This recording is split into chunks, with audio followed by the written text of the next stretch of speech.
ଅଗ୍ରଣୀ ସ୍ୱେଚ୍ଛାସେବୀ ସଂଗଠନ ବିପଦର ବନ୍ଧୁ ପରିବାର ଚାରିଟେବୁଲ ଟ୍ରଷ୍ଟ ତରଫରୁ ରସୁଲପୁର ବ୍ଲକ ଡିହପୁରାଂଶଠାରେ ପ୍ରସିଦ୍ଧ ଶୈବ ପୀଠ ପ୍ରଭୁ ଶ୍ରୀ ଚନ୍ଦନେଶ୍ୱରଙ୍କ ମନ୍ଦିର ପ୍ରାଙ୍ଗଣରେ ମାନସିକ ରଖି ଆସୁଥିବା ଶହ ଶହ କାଉଡ଼ିଆ ଭକ୍ତମାନଙ୍କୁ ଦେୟମୁକ୍ତ ଅନ୍ନଦାନ ସହିତ ଲେମନ ଟି ପ୍ରଦାନ କରାଯାଇଛି। ଏହି କାର୍ଯ୍ୟକ୍ରମରେ ସମ୍ପାଦକ ଗୋପାଳ ପାତ୍ର, କୋଷାଧ୍ୟକ୍ଷ ଭଗବାନ ଦାସ, ପ୍ରତିଷ୍ଠାତା ନିହାର ରଞ୍ଜନ ଆଚାର୍ଯ୍ୟ, ସମାଜସେବୀ ପ୍ରହଲ୍ଲାଦ ପଣ୍ଡା, କାହ୍ନୁଚରଣ ଦାସ, ଗୋପୀନାଥ ପତି, ସଙ୍ଗୀତା ଆଚାର୍ଯ୍ୟ, ଦେବପ୍ରସାଦ ସାହୁ, ଡକ୍ଟର ନିରଞ୍ଜନ ଶତପଥୀ, ବିଶ୍ୱନାଥ ପଣ୍ଡା, ସାଂଗଠନିକ ସମ୍ପାଦକ ଜ୍ଞାନରଞ୍ଜନ ରଥ, ଭିଡିଆସେଲ ସମ୍ପାଦକ ମାନସ ରଞ୍ଜନ ମଲ୍ଲିକ, ପ୍ରଦୀପ କୁମାର ସାମଲ, ଗୋଲକ ରାଉତ, ରବୀନ୍ଦ୍ର ମିଶ୍ର, ଜିତେନ୍ଦ୍ର ନାୟକ, ଶିବରାମ ନନ୍ଦ, ବିଷ୍ଣୁଚରଣ ସାମଲ, ପବିତ୍ର ଶତପଥୀ, ଅଭିନବ ସାହୁ, ସୁରପ୍ରତାପ ସାହୁ, ଅମରେନ୍ଦ୍ର ମଲ୍ଲିକ, ବିପନ ଦାସ, ବିଶ୍ୱଜିତ ଦାସ, ମକର ପୃଷ୍ଟି, ସାଧୁଚରଣ ସାହୁ, ବିଦ୍ୟାଧର ସାହୁ, ସୁମନ୍ତ ରଥ, ସନ୍ତୋଷ ଦାସ, ପ୍ରଶାନ୍ତ ବାରିକ, ଅଜିତ ରାମ, ଜଗବନ୍ଧୁ ଦାସ, ବସନ୍ତ ପାତ୍ର, ସତ୍ୟନାରାୟଣ ଜେନା, ଅରବିନ୍ଦ ଦାସ, ମଣିଶଙ୍କର ମଲ୍ଲିକ, ଚନ୍ଦନ ମହାରଣା,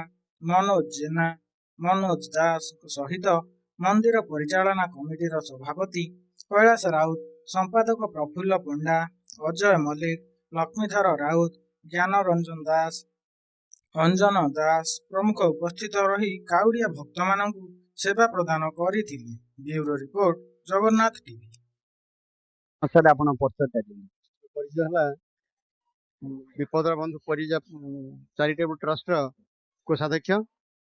ଆଉ ଏ ଯୋଉ ବିପଦର ବନ୍ଧୁ ପରିବାର ବିଭିନ୍ନ କାର୍ଯ୍ୟକ୍ରମ ଏ ପୀଠରେ ମଧ୍ୟ ଆଗରୁ କରି ଆସିଛି ଏବଂ ଆଗାମୀ ଦିନରେ ମଧ୍ୟ ଏହାକୁ ଚାଲୁ ରଖିବ। ଏବଂ ଆମେ ବିଗତ ବର୍ଷ ୟାକୁ ଆରମ୍ଭ କରିଥିଲୁ। ପ୍ରଥମ ଅବସ୍ଥାରେ ଯେହେତୁ ଆମର ଏତେ ଅଭିଜ୍ଞତା ନଥିଲା, ପ୍ରଥମ ବର୍ଷ ଟିକେ ଆମେ ଗୋଟେ ଅପଦସ୍ଥ ହବାର ଷ୍ଟେଜକୁ ମଧ୍ୟ ଚାଲି ଯାଇଥିଲୁ। କାହିଁକି ନା ଆମର ଅଭିଜ୍ଞତା ଅତୀତର ଅଭିଜ୍ଞତା ମଣିଷକୁ ଭବିଷ୍ୟତର ସ୍ୱପ୍ନ ସାକାର କରିବା ପାଇଁ ଅନେକ ସମୟରେ ସାହାଯ୍ୟ କରିଥାଏ। ତେଣୁ ଏ ବର୍ଷ ପୂର୍ବ ବର୍ଷର ଯୋଉ ଅଭିଜ୍ଞତାକୁ ନେଇ ଏ ବର୍ଷ ଆମେ ଭଲ ଭାବରେ ପୂର୍ଣ୍ଣ ପ୍ରସ୍ତୁତି ସହ ଏ ପୀଠକୁ ଆମେ ଆସିଥିଲୁ ଏବଂ ଯୋଉ ଶ୍ରଦ୍ଧାଳୁ ମାନେ ଏଠି ପାଣି ଜଳୋତ୍ସବ କରିବା ପାଇଁ ମହାଦେବଙ୍କ ପୀଠକୁ ଆସିଛନ୍ତି, ଚନ୍ଦନେଶ୍ୱର ପୀଠକୁ, ଯେଭଳି ସମସ୍ତ ଭକ୍ତମାନେ ସମ୍ପୂର୍ଣ୍ଣ ଭାବରେ ପ୍ରସାଦ ସେବନ କରିପାରିବେ ସେ ବ୍ୟବସ୍ଥା ମଧ୍ୟ ଆମେ ପୂର୍ଣ୍ଣ ଭାବରେ କରିଛୁ। ଏବଂ ମୁଁ ଆଶା କରୁଛି ଯେ ସମସ୍ତ ଭକ୍ତମାନେ ଏଠି ଯୋଉମାନେ ଆଜି ଉପସ୍ଥିତ ହେଇଥିବେ ବା ଯୋଉମାନେ ଆସିବାର ବି ଅଛନ୍ତି ବା ବାଟରେ ଅଛନ୍ତି, ସମସ୍ତେ ନିଶ୍ଚିତ ଭାବରେ ଏଠି ପ୍ରସାଦ ସେବନ କରିବେ ଏବଂ ପ୍ରଭୁଙ୍କ କୃପା ଲାଭ କରିବେ। ଏଇ ଆଶା ରଖି ଆମେ ଏ ପୀଠରେ ଆମର କାର୍ଯ୍ୟକ୍ରମ ଜାରି ରଖିଛୁ। ଧନ୍ୟବାଦ। ଆପଣଙ୍କ ପରିଚୟଟା ଦିଅନ୍ତୁ। ମୁଁ ଶ୍ରୀ ପ୍ରଫୁଲ୍ଲ କୁମାର ପଣ୍ଡା, ଚନ୍ଦନେଶ୍ୱର ମୁଖ୍ୟ ପରିଚାଳନା କମିଟିର ସାଧାରଣ ସମ୍ପାଦକ। ଆଜି ଯୋଉ ଏ ଶ୍ରଦ୍ଧାଳୁଙ୍କ ପାଇଁ ଯୋଉ କୌଣସି ଯୋଉ ହଉଛି ଅନ୍ନ ଲେମନ ଟି ହଉ କି ଜଳ ହଉ ଚାନ ହଉ, ଆ ବିଷୟରେ କଣ ଟିକେ ସବିବରଣୀ ଦିଅନ୍ତୁ। ଚନ୍ଦନେଶ୍ୱର ଶ୍ରାବଣ ମାସରେ କାଉଡ଼ି ଭକ୍ତମାନଙ୍କ ପାଇଁ ପ୍ରତ୍ୟେକ ରବିବାର ଦିନ ରାତି ଏବଂ ସୋମବାର ଦିନ ସକାଳ ଏଠି ଭକ୍ତଙ୍କ ପାଇଁ ଅନ୍ନଦାନର ବ୍ୟବସ୍ଥା କରାଯାଏ। ଆଜି ତୃତୀୟ ସୋମବାର, এই ତୃତୀୟ ସୋମବାରରେ ରାତ୍ରି ଭୋଜନ ପାଇଁ ଆମର ବିପଦର ବନ୍ଧୁ ଚାରିଟେବୁଲ ଟ୍ରଷ୍ଟ ତରଫରୁ ଆଜି ବ୍ୟାପକ ବ୍ୟବସ୍ଥା କରାଯାଇଛି ଏବଂ ଆଜି ତୃତୀୟ ସୋମବାରରେ ଗତ ଦୁଇଟି ସୋମବାର ଅପେକ୍ଷା ଆଜି ବହୁ ଜନ ସମାଗମ, ବହୁ ଭକ୍ତଙ୍କ ସମାଗମ।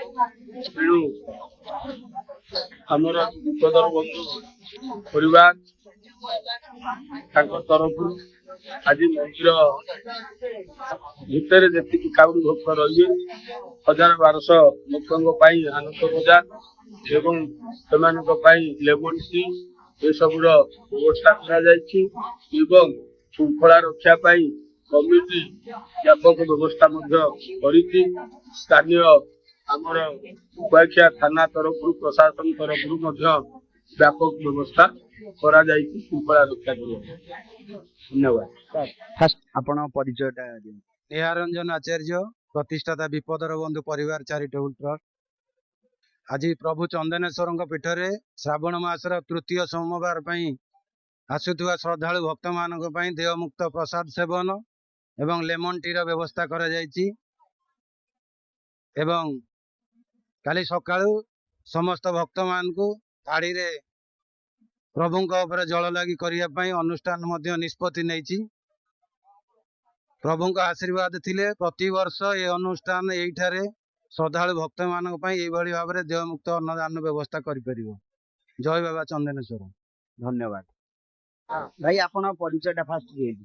ବ୍ରହ୍ମାନନ୍ଦ ବାରି ବାହାଦୁରାପୁର। ଏଇ ଯୋଉ ଆପଣ ଦେଖୁଛନ୍ତି ଏଇ ଯୋଉ ଚାଲିଛି ଯୋଉ ସଂସ୍ଥା ଚାଲିଛି କି ଖାଇବା ପିଇବା ହଉ କିମ୍ବା ଆମର ଯୋଉ ଯେକୌଣସି ହଉ ଲେମନ ଟି ହଉ କିମ୍ବା ପାଣି ହଉ ଆ ବିଷୟରେ କଣ ଟିକେ କୁହନ୍ତୁ। ଭଲ କରିଛନ୍ତି, ସବୁ ଭଲ ହେଇଛି। ଆଜ୍ଞା ଧନ୍ୟବାଦ। ଆପଣ ପରିଚୟଟା ଦିଅନ୍ତୁ। ଅବିନାଶ ବେହେରା, ମଧୁବନ।